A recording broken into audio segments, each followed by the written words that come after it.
This show is sponsored by ODYS Global.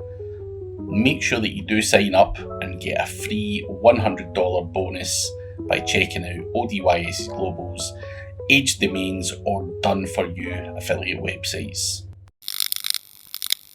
Hi guys, and welcome to today's podcast where I'm joined by Jenny Abobaya. that really took a bit. That was hard. Jenny, or you can call her the SEO version of Cheryl Cole, from the northeast of England. Where exactly in the northeast are you from, Jenny? Newcastle? I'm from Newcastle. I.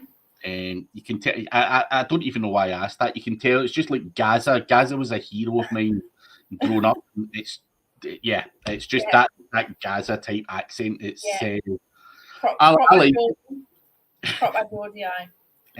but I do apologise to anyone who is listening to this podcast. You're going to have a bit of trouble today with a Glaswegian and someone from Newcastle talking about things. But yeah, Jenny or Cheryl or whatever you want to call her is not in Newcastle anymore. She is in Egypt, which is always great. But Jenny, for people who don't know you, haven't heard of you or whatever, give us a bit of insight into your background and then we'll go into what you do now. So how did you get to Egypt? What's your background?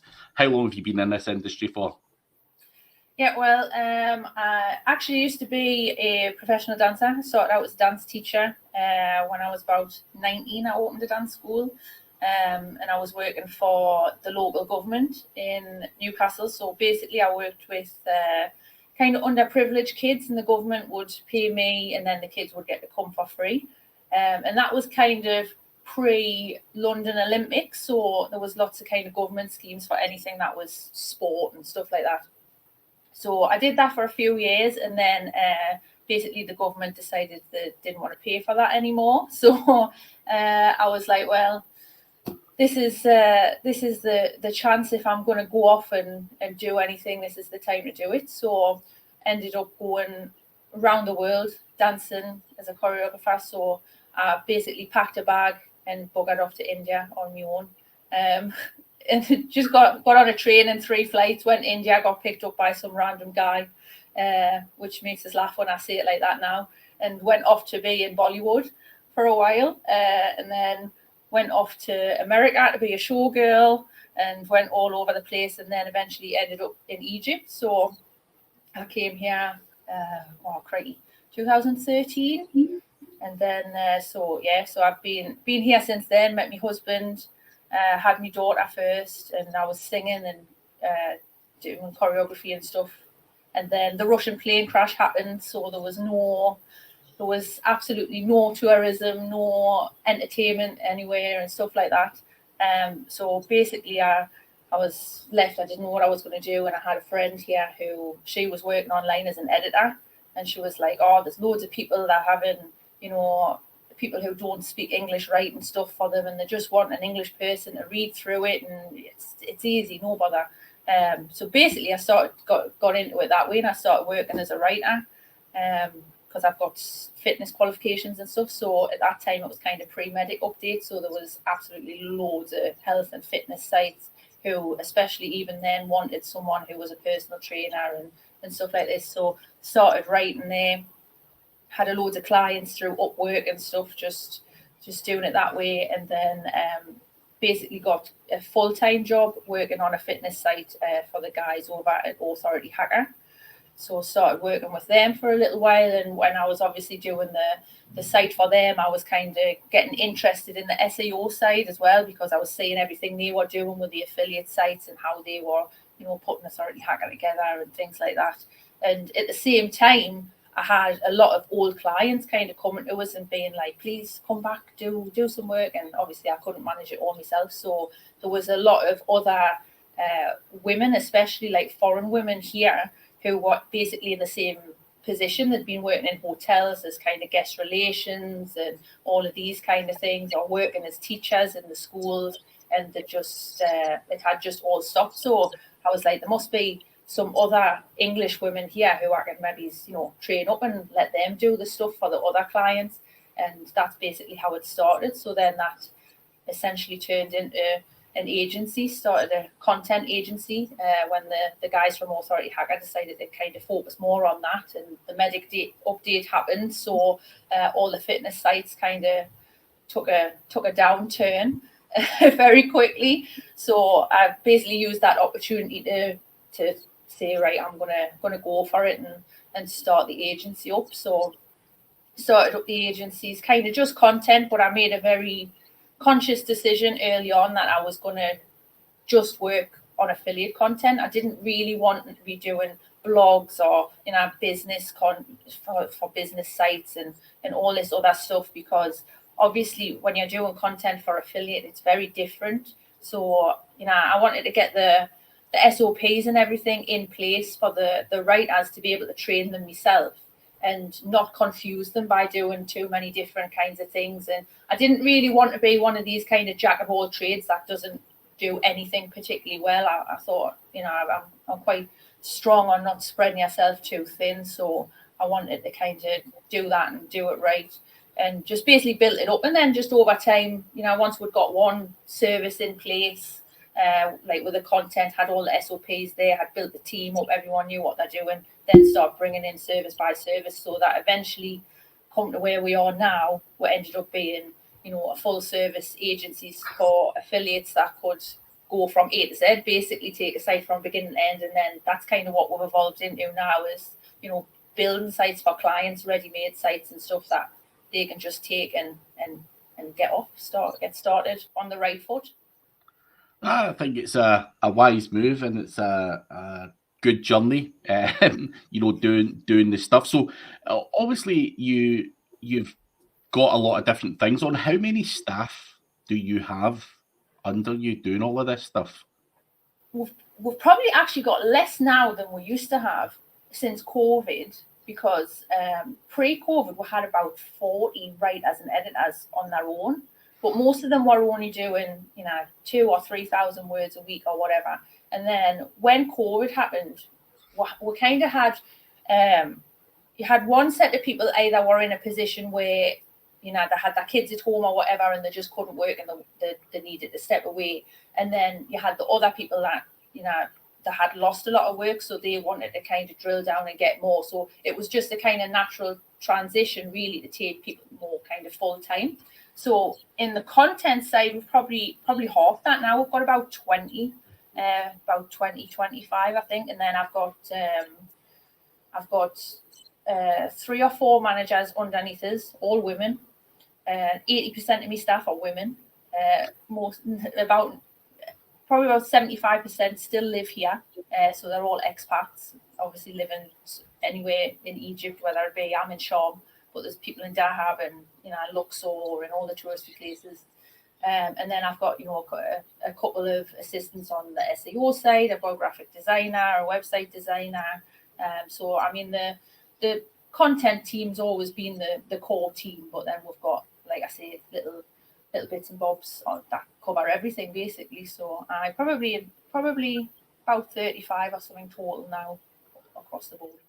And you say that a lot of your staff are women. Was that a conscious decision, or is that just because women are probably better at writing than guys? And I hope guys don't beat me for that, but they probably are. It was in a sense, because I think at the time, I mean, when I kind of started, I only had my daughter at the time, but she was still very small, and I knew that there was lots of other women, especially, who were here because they'd stayed here on a similar reason to me, that they were married to someone who was Egyptian, and then they were left without, they're stuck at home probably with a new baby or a small child, and all of a sudden, through no fault of anyone's, all of these, especially in a tourist area, all of these tourist jobs are stopped, which is essentially 90% of the work that was available. So it just made sense, really, to be able to try at least and help other people who were in the same kind of situation as me, because I was going through it. So first and foremost, I wanted to see, people who were local and stuff like that who could do that. And it also made sense, really, because of the jobs that are available for women. I mean, we are in Egypt, and it's one of those things where, especially in the touristy areas, most of the jobs you're either going to be, some kind of guest relation in a hotel, or you're going to be like a nursery nurse. So you're going to be working for an Egyptian salary, which is next to nothing, from 6 days a week, all days. So especially for someone who had little kids, it made sense to me that they can be at home, they can work around their family life and stuff like that. And I also had the sense that really that I knew that would build loyalty, because if you're offering somebody an opportunity that isn't available otherwise, you're giving them a much better salary than they're going to get here, then you're going to have a lot less staff turnover, which was kind of the goal. So nobody wants to be dealing with bringing in new people every 3 minutes. So it was kind of a conscious decision. And also the fact that SEO is notoriously kind of male orientated, so it was nice to kind of have some other women around than be stuck with blokes all the time. So, but I do have some men. I've got a couple of. My dad actually works for the company, so he's an editor. So, and I've got a couple. We've got a couple of blokes actually all in England where they're related to somebody who already works for who's living here, someone's brother and stuff like that. So yeah, we do have some blokes. I'm not keeping them all out. No, I think it's a great way to look at it, and I think a great opportunity for those mothers sitting at home to earn a few decent quid, whilst having the flexibility to still probably bring up their kids at home. I think it's a great opportunity, because obviously I've got a 2-year-old son, and my wife climbs the wall. She wants to work probably 2 mornings a week just to get a breather. So, I think I know it's terrible saying that, but it's true. Believe me, I've got a 5-year-old and a 2-year-old boy and girl, and I know exactly what it's like. Being on lockdown with them and trying to run a business is like that'll give you a new sense of life. That, like, I tell you.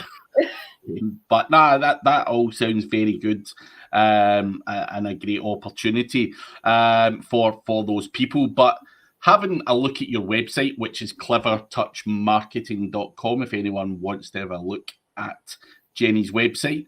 Obviously, the services that I want to talk to you about. So as you say, you pretty much do everything that you would expect someone who deals with websites, graphic design, full site management, blah, blah, blah, blah, blah.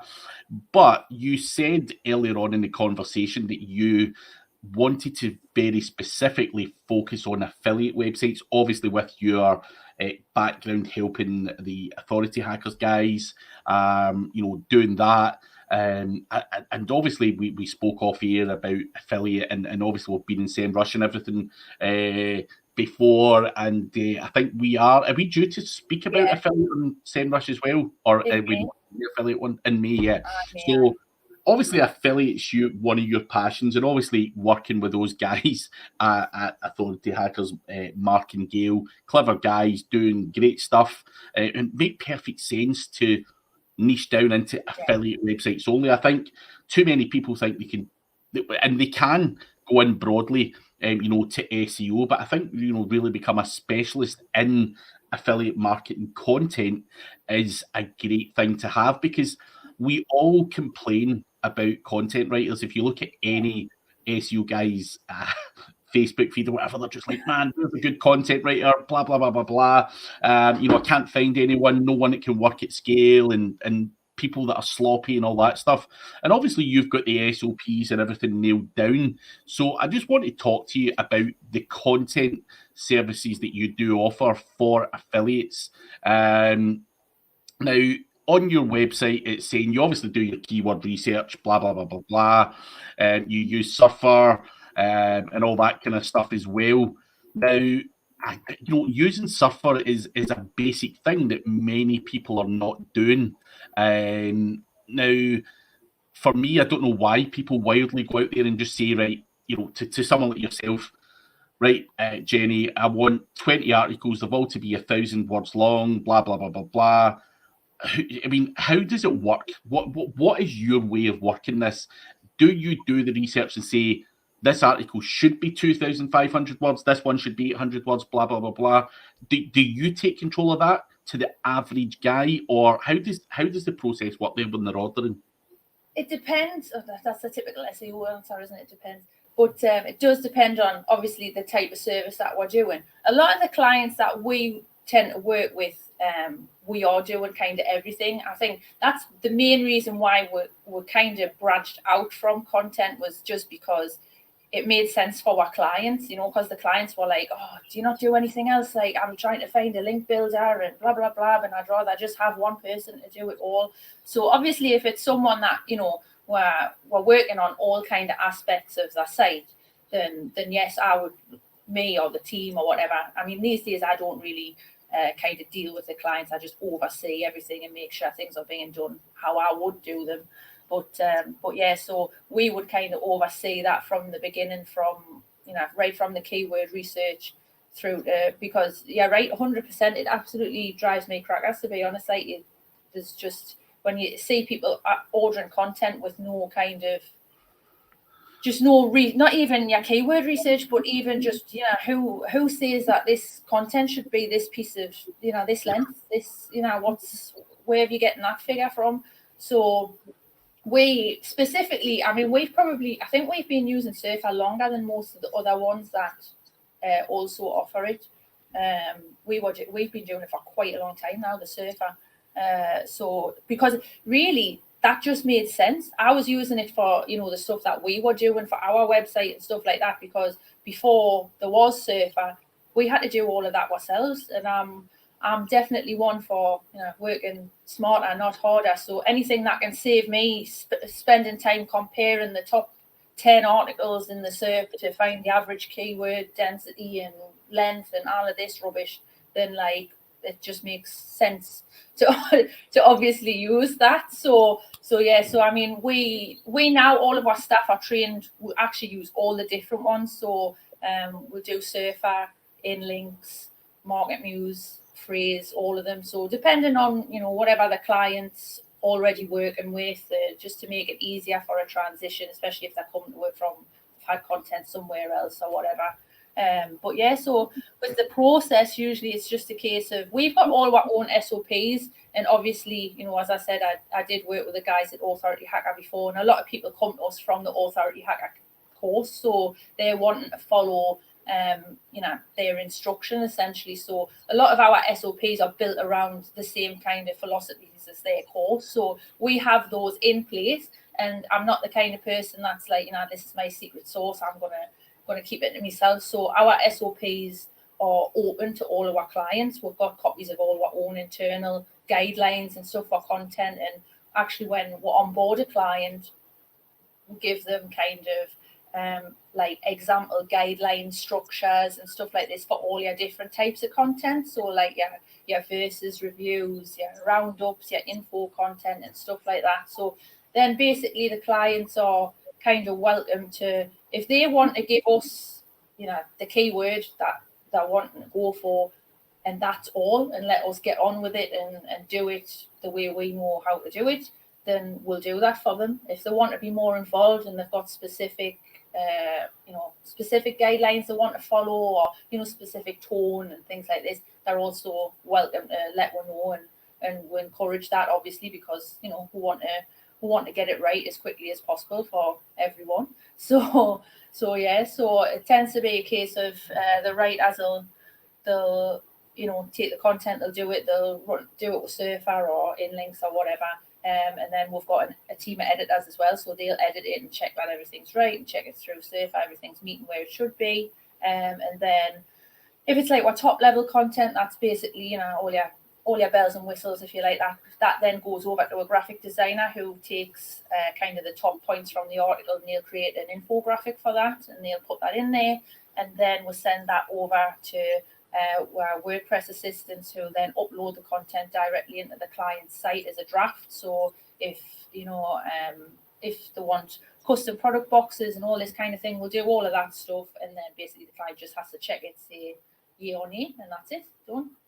That looks very interesting. I'm just looking at the packages. Obviously, your bronze, silver, and gold, and obviously the gold in terms of being able to get that custom infographic and getting it uploaded for you is actually quite a good deal. But what is sourcing of CC0 media? What does that mean?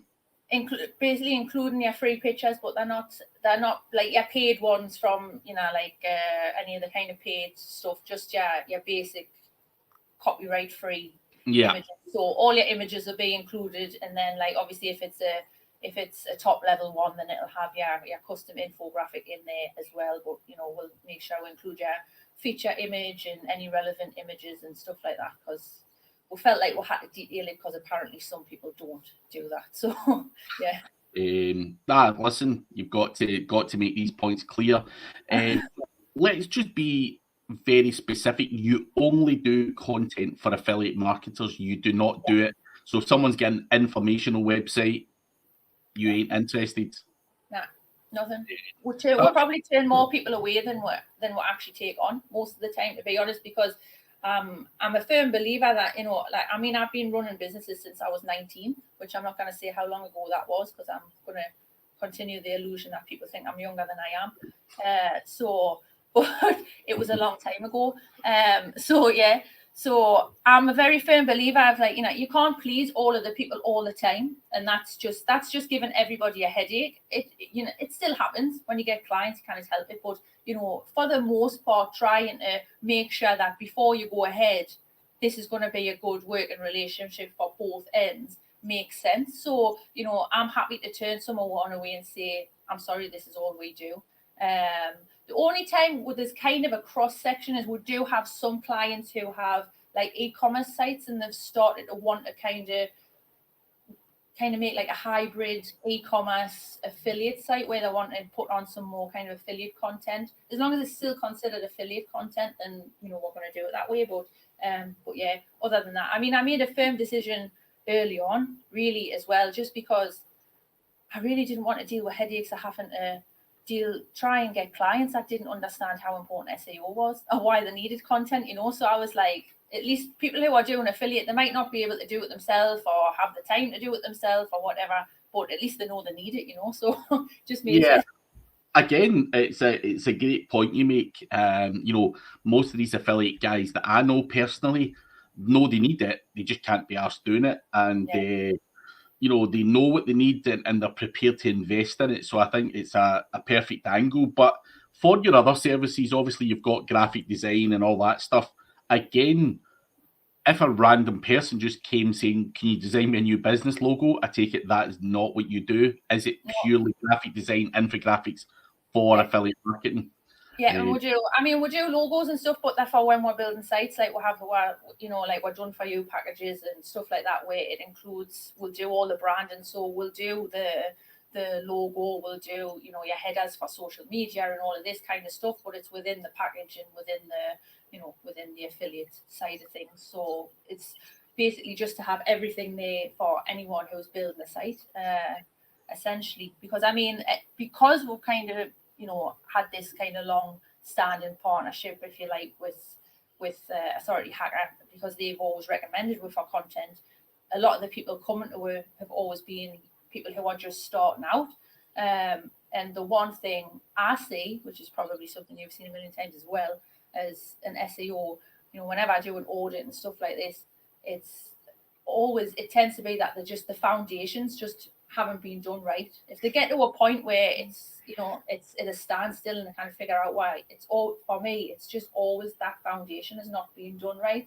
So for quite a long time now, that's been my kind of niche down within the niche, if you like, is you know, taking it from the beginning, doing it kind of step by step in a way I know is going to work, and going to build that site right from the beginning, because it drives us crackers, to be honest. Like when you'll get people coming to you for an audit or whatever, and that's who we tend to deal with, where they get someone sent who's come from a course or whatever, and they're like, you were recommended, I'm just starting, blah, blah, blah. Or we have people who they've done it themselves, maybe it's by following the course, they've started it themselves, they've gotten so far and been like, okay, nothing's happening and I don't know why.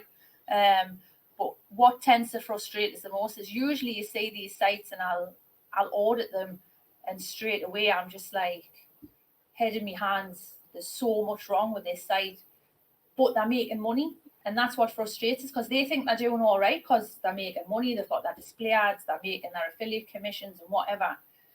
And it just frustrates us, because I just think, well, I know, but how much money could you be making if this was all spot on? Because there is so much wrong on this site, you know what I mean? So it's basically just trying to really help people get it right from the beginning, so that they have the option to do it themselves, or, you know, if they want to kind of move on, build their own team, their own content team or whatever, to keep their, you know, everything in house or whatever, at least they're on the right track for that.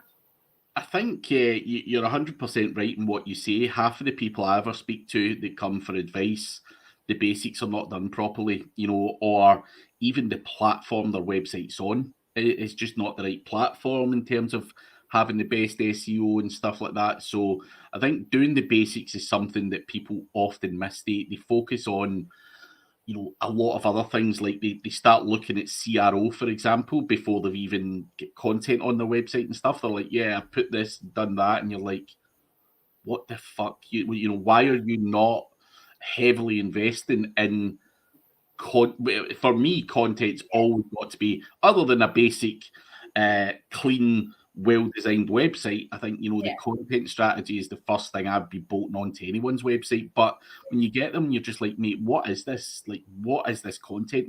Who's made these keywords up? And you find out it's, you know, all stolen. There's no keyword targeting. It's all just, you know, pissing in the wind, basically, for a lot of people. And then they turn around and say affiliate marketing's a load of bollocks. It doesn't work. You can't make money, and so on.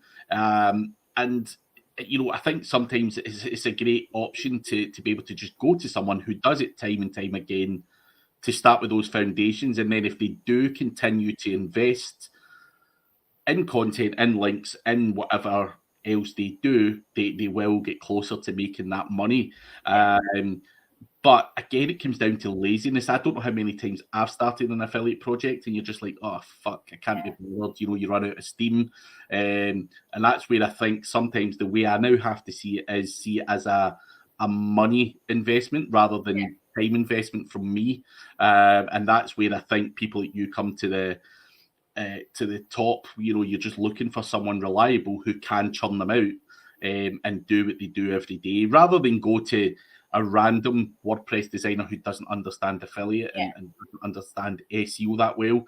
Again, I think it's a nice mix to just go to someone like you who'll give you one of their packages, and off you pop, and scale up from there. Now, obviously, you have, if they go to the links on Clever Touch Marketing, they can see that, you know, there are ready-made affiliate websites and stuff like that available. And I want to talk to you about that. You know, I've seen some people do this very, very well, and I've seen some absolute dog shit out there, when it comes to ready-made affiliate websites. So how are your ready-made websites done? Like, what are you doing that's different from the average Joe? You know, I've seen people, and they will very loosely say, you're going to get a tech related done for your affiliate website, and they give you this tech website which is talking a lot of garbage about crappy gadgets that you have no interested in, and it's got all this content, and, you know, I mean, by all accounts the website looks okay, but tell me more about your done for your affiliate websites and what they look like. Well, I mean, to be honest, we started doing them more because, like I was saying, like, you know, the more you're kind of working with people and you're seeing the same mistakes over and over again. The thing that I found, which goes back to kind of laying that foundation, is just most people weren't thinking about it like a business. They don't think about, most people build affiliate sites, in my mind, the opposite way to how you would build any other business site. So, like, you know, like when I was a dance teacher, for example, the first thing you're going to do is look at other dance teachers' websites in the area and be like, how can I make my site look better than theirs so people think that I'm better than them? You know what I mean? So people are looking at driving traffic before they've got, and you know, they've got one article on the homepage, and the homepage is just spammed with ads and all of this. It looks a mess and stuff like this. And it was just the same mistakes over and over again. So it came to a point where it just kind of makes sense to just say, yeah, do you want us to just do it for you? Do you know what I mean? So that's basically how it started, and it made it a lot easier for people. So now we've got kind of, we're trying to separate it a little bit. So we've got Clever Touch that's going to be still that single services, but we've basically just launched a kind of secondary site, which is the affiliate marketing experts, which is still being launched, but obviously you can still get what we're done for you through Clever Touch anyway. But to kind of keep them, if someone wants from the start to finish, that's where they're going to go and get everything they need. So we'll have basically two different styles. So we've got what done for you, which the clients are still very involved in. So they'll choose their domain, they'll choose their niche and all of this kind of stuff, and then we just basically take over and build everything for them. So it'll be a case of we'll do the keyword research, we'll get that back to them, and we'll let them choose their keywords with the done for yous that we do, because it's their site at the end of the day.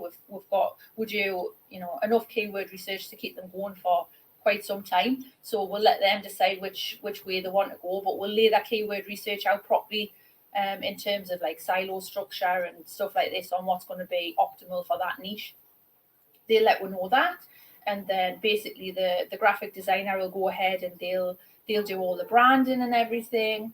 The client will okay that, and then basically the keyword research will be sent off to the content team. They'll start doing the first batches of content for the website while the website designer builds it, and then so that's done at the same time. And then basically, once the website's designed, the SEO will come in, check everything, make sure everything's right from the beginning, sort everything out, do all your basic kind of checklist stuff, and setting up your Google Search Console and analytics and all of this kind of stuff. Get everything ready and put the first batch of content on there. And our Horo team, once it's all built and the content's on there, they'll start with doing kind of Horo outreach to start building those kind of little foundational links, and then the client's ready to go take it from there. And we'll also do kind of ready-made sites as well, which are ones that we've built in the past, and we've been building up just the same as we would with one of the done for yous, as if it was for a client, but basically we're just keeping it in-house.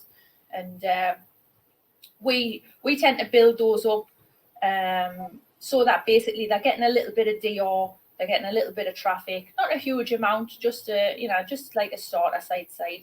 They're starting to get those clicks through Amazon, so that literally people can buy it done and start getting those commissions from day one. Because that's what I was seeing when I was when we started thinking about this about a year ago.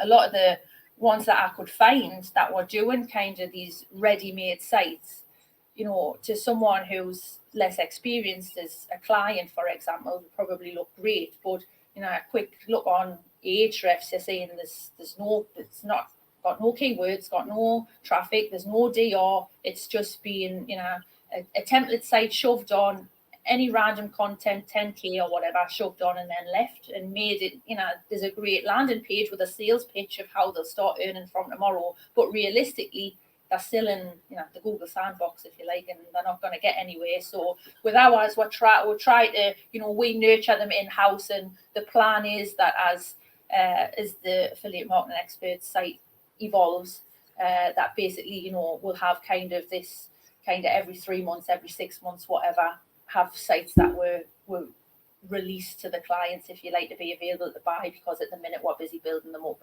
and stuff, so that at least it does take that initial waiting period and stuff off clients. Really, it's done right. You're not, you haven't got that frustration of waiting, of like, right, well, I've put content on there, where's the keywords, where's the clicks, where's this? That foundation's already laid. So then it's a case of now it's your job to nurture it, essentially. That's all being done for you. And what type, so if someone's listening to this just now and they say, I fancy getting something like this, what is the kind of average? Now, I know prices are going to wildly differ depending on niche, how much work's been done and so on, but what type of investment does someone need to make to get one of these ready-made websites if they want to dabble in affiliate marketing? The ready-made ones, obviously, what we've tried to do is kind of basically the same as what we do with our done for you one. So like with the done for you one, we'll have different packages depending on, you know, how much content you want initially, how many links you want initially, all that kind of thing. So when we've been building the other ones, we try to keep that in mind. So, you know, you'll have some maybe that only got 10k worth of content on, where you'll have some that's got 40k worth of content on, you know. So it does depend.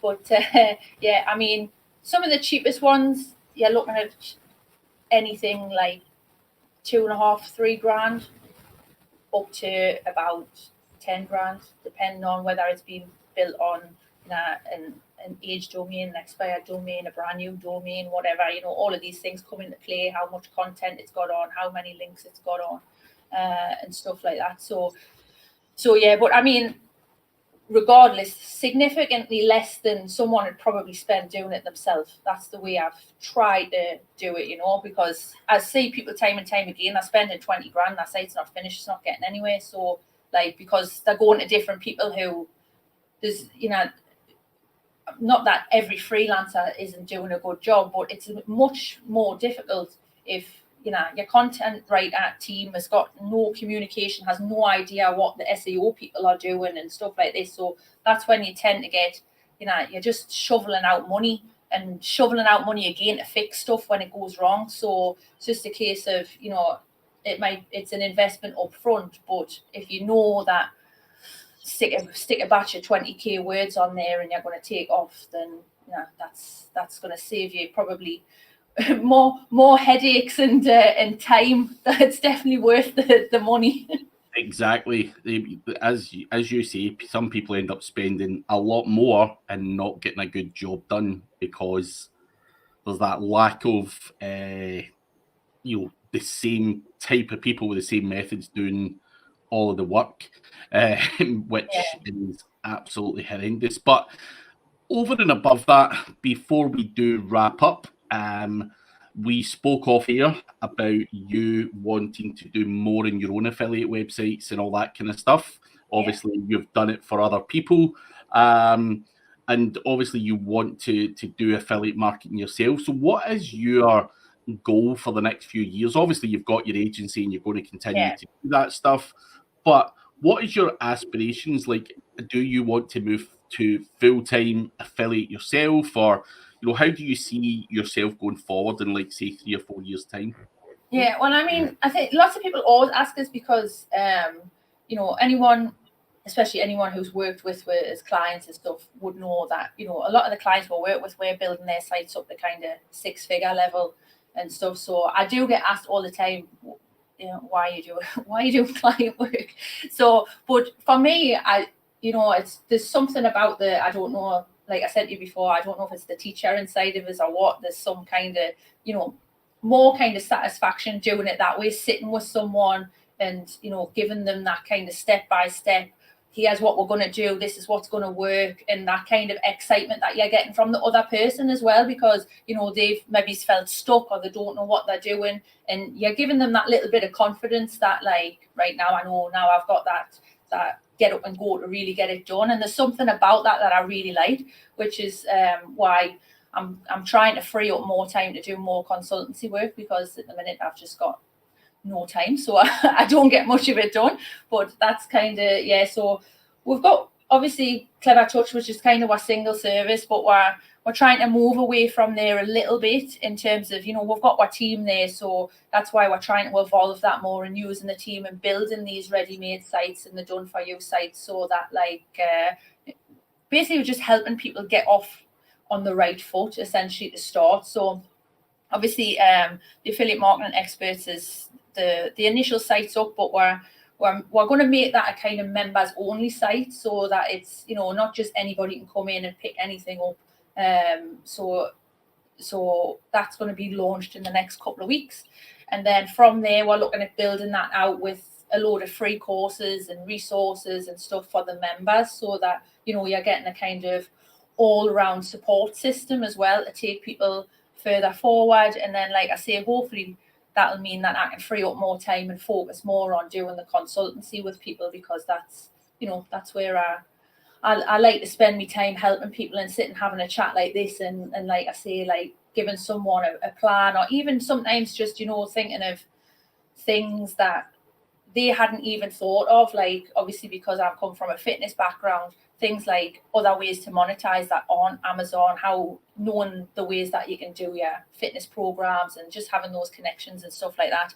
And then, like I say, probably start building some of these 6-figure sites for myself would probably be the best idea. So yeah, but I don't think I'll ever really step away from kind of clients altogether, because it's just this, like I say, there's something that I like about, especially people who are just starting, you know, like I think it's at this time, certainly with the last year that we've had, and there's a lot of opportunity now for people, you know, people are already thinking, what can I be doing online to earn money? Because, you know, the way things have been, people's jobs have just been lost and they've got no form of income. So I would like to be someone that helps people get off the ground and do that, really, just to give people a hand, really, to be honest. It's the kind of person I am. So I don't think that'll ever go away. I don't think I get enough satisfaction from doing it just for myself to keep us that motivated. So although I do like a bit of a random niche, so that sometimes keeps us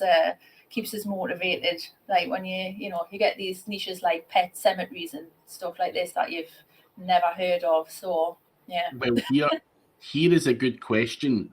What is the most random niche you have either helped someone work on or had a look at yourself? I actually asked Holly Starks this, and I always forget. Oh no, I know what it was, and it was the hemorrhoids niche. Yeah, I love asking this question because people do some bizarre stuff. Mine was tantric massage. I had no idea what that was, but yeah, I had a woman in London years and years ago who was like, yeah, I do tantric massage. Now in my head, I was young, naive. I'm just thinking like she does back massages and stuff, and I'm like, yeah, we can do that. And then when I googled it, I was like, whoa. So that was probably the worst. Either that or anal bleaching cream was another for me. But what is yours in terms of the weirdest and most bizarre that you went, oh? We've had a couple. There's been a couple that are weird that I would have never thought of, but actually, when you looked into them, it was like, no, that was a good idea. Do you know what I mean? And the two that spring to mind for them one was serial killers, which I was like, didn't know serial killers were a niche, but like, you know, like selling all this merchandise, like t-shirts on Amazon, like the husband did it and all of this stuff for these, you know, these people who love their Netflix documentaries. And the other one was for pet funerals, which I'd also never thought of. So this is, you know, people who love their dogs and cats, turning them into bracelets and all of this kind of stuff. And the profit margins on that is super high end as well, because they're turning their dog's ashes into diamond rings and all this kind of stuff. Jeez. But weird wise was interchangeable sex dolls, where they could be male or female and came with accessories of all kinds for all kinds of people. Let's just put it that way. That was interesting to read anyway. So yeah, ones that were just torsos, or just, you know, missing a torso and interchangeable and stuff like that. I didn't know that was a thing either, but there you go. Just shows you you can make money in any area. But I mean, especially with the funerals, the pet funerals, I suppose that's the ultimate definition of an evergreen niche. That's never gonna go out of fashion, is it? So yeah. So I've got one other little thing to ask of you, and since you brought it up first, I'm just going to make a confession. So many years ago, I was watching serial killer documentaries and stuff like that, and I'd just done some research on Sem Rush, and you'll know who Fred West is, right? If you put into Sem Rush, the search for Fred West and Rose West is insane. It's literally like 30 or 40,000. It's ridiculous. Yeah. So I actually own fredwest.co.uk. I put up a joke website. It's still there to this day. Well, not a joke website. It's got like his face and all that on it. And I was always just curious how you would monetize such a thing. I've never monetized it. It's more for a story to tell people, just for a bit of fun. Well, No. actually funny. Honestly, it was one of those things where I was like that as well. Like when it came through, being serial killers, and I was thinking, surely there's not. Like, how do you monetize this? Are you just you're gonna do a deal with Netflix for referring them to Netflix subscriptions or what? But the amount of merchandise on Amazon is unreal. Like wine glasses with slogans on about watching serial killers and drinking wine, and like obviously for these women that the ones that send love letters to the serial killers in prison and stuff like this. Honestly, there's loads of t-shirts and all sorts. So I was something I'd never considered. I mean, I like a serial killer documentary, like, but I'd never thought about making it as an affiliate niche site. I seen something really funny actually, and it was on Facebook one day, and someone put up something along the lines of, "My mum bought me a Westlife t-shirt," so it said like Westlife across there, and it was a picture of Fred and Rose West. It was actually quite funny. But I'll tell you another story quickly. I was in Durham, which is not far from your area. So I was seeing this person in Durham, a client, by the way. So I was seeing this client in Durham, and I stayed in this nice hotel, which overlooked the County Durham prison. It was up like this side street, and I'm just sitting in there bored, like my wife was at home and all that. So I'm just sitting there bored. I'm just like, who is in the County Durham prison? And all the dodgy people. Rose West in there. But also on that serial killer thing, I also own Ted Bundy. .co.uk, and I also own petersutcliffe.co.uk. Don't ask me, I've never put websites up on those, but I'm hanging on to them because I think there's somehow got to be a way of monetizing these. Well, yeah, I mean, well, that's it. I think because especially now, well, I don't know what it is about lockdown, whether people were just so fed up of being with their partners that they were considering murdering them, so they all started watching serial killer documentaries.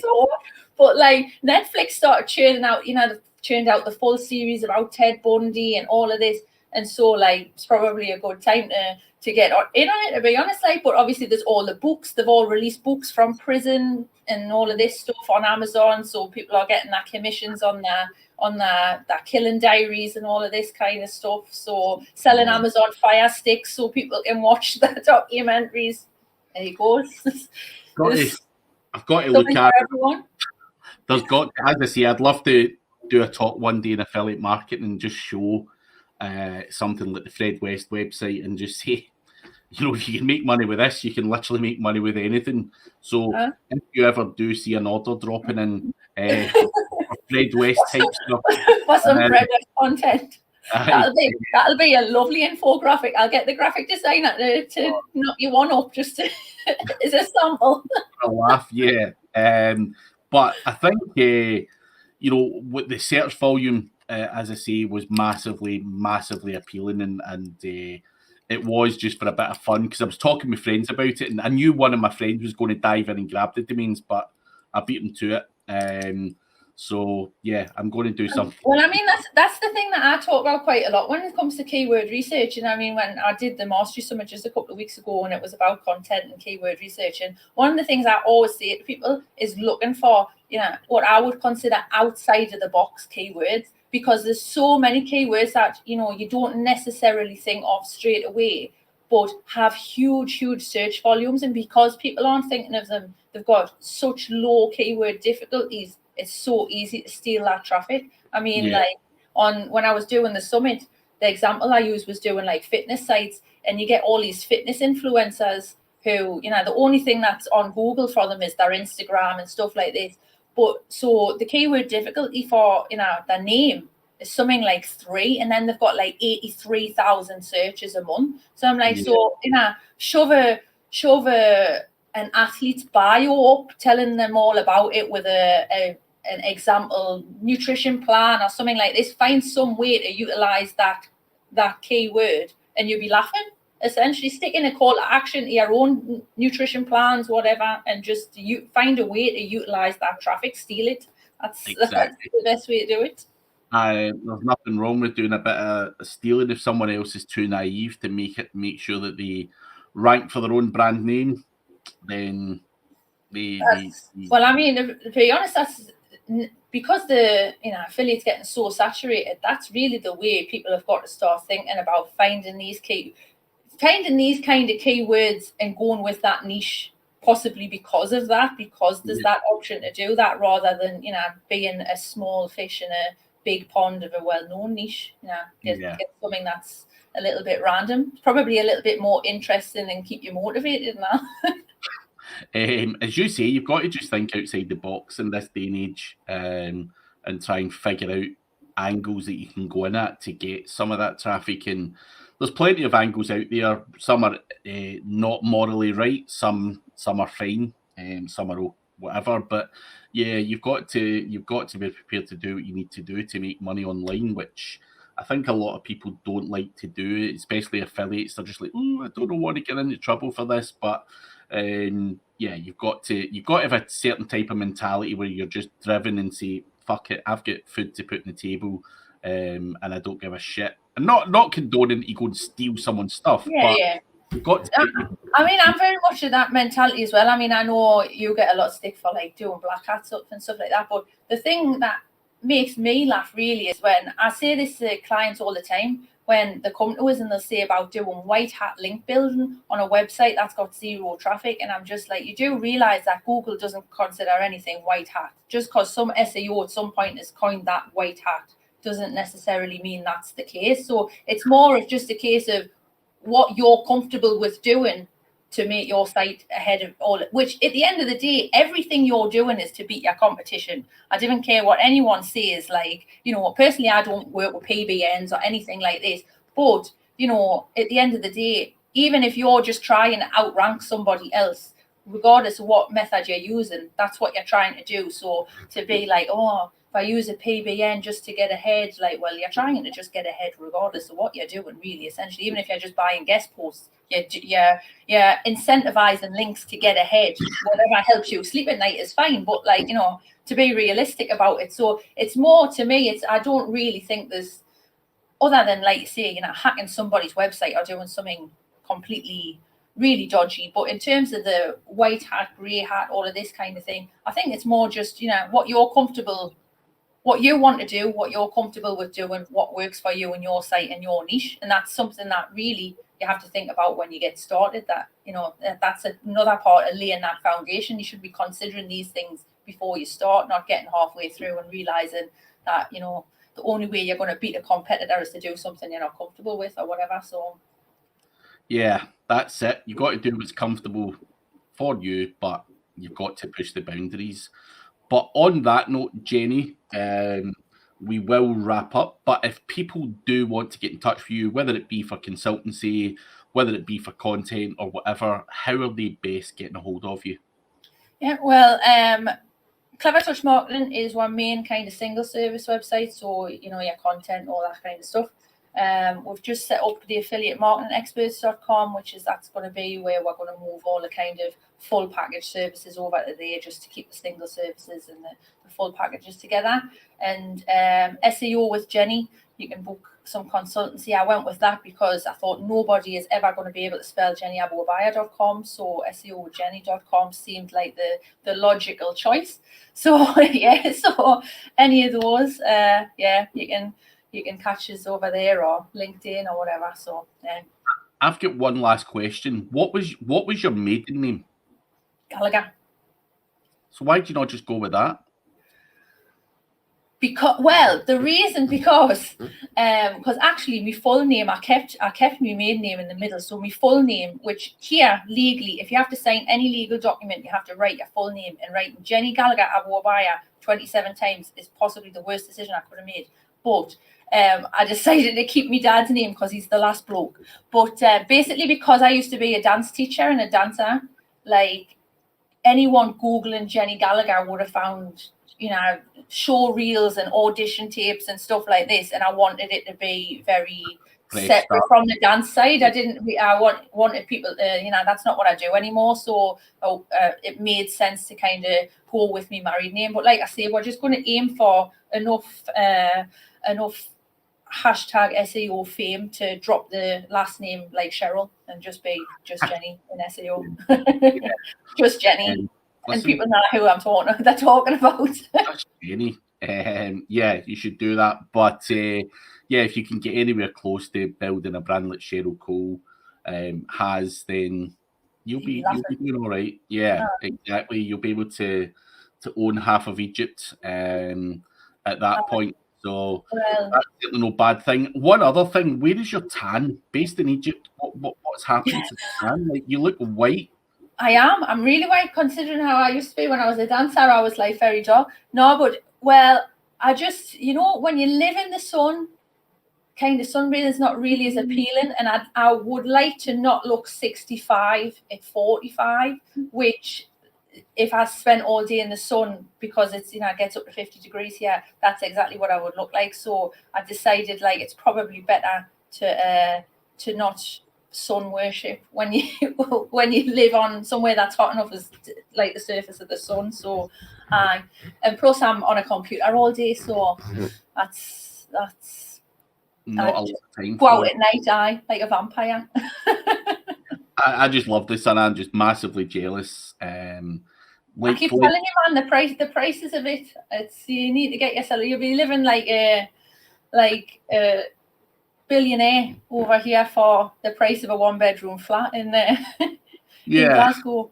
I had no idea things were so cheap over there, and obviously I seen I think it was your Facebook post last night of something for 85 grand out there. So yeah, I always just assumed Egypt was a massively expensive place. No idea why I thought that, but one day I'll get there. I've never been to anywhere over that side of the world.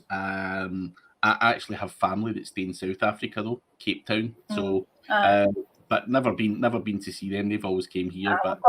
We get loads of old retired Brits come here for the winter sun because they can pick themselves up a nice little 1-bedroom flat for 20 grand or something, and then they can come stay 6 months of the year when it's freezing cold in England. So I mean, where we are is more expensive than some of the, because it's a tourist area. But nah, I mean, yeah, you're laughing really if you are even earning an English wage, you've got a decent wage for here, because I mean the standard living wage in Egypt is about $300 a month. So yeah, that's what and that's for doing something like working 8 in the morning 5 at night with 3-year-olds 6 days a week for 300 quid a month. So it's crackers. But I mean, if you want to invest in property and stuff like that, somewhere where you can get yourself a suntan, it's definitely. It only rains twice a year, so you can't complain about the weather. That's for sure. Yeah, no, I'll definitely get my backside over there. But guys, if you want to check out Jenny, check out the websites: Clever Touch Marketing, theaffiliatemarketingexperts.com, and SEOwithjenny.com. That's all me. .coms. Yeah, they're all .coms. But thank you very much for taking the time to come on and share some of your tips with us. It has been a pleasure. No problem. Lovely to talk to you, as always. No worries.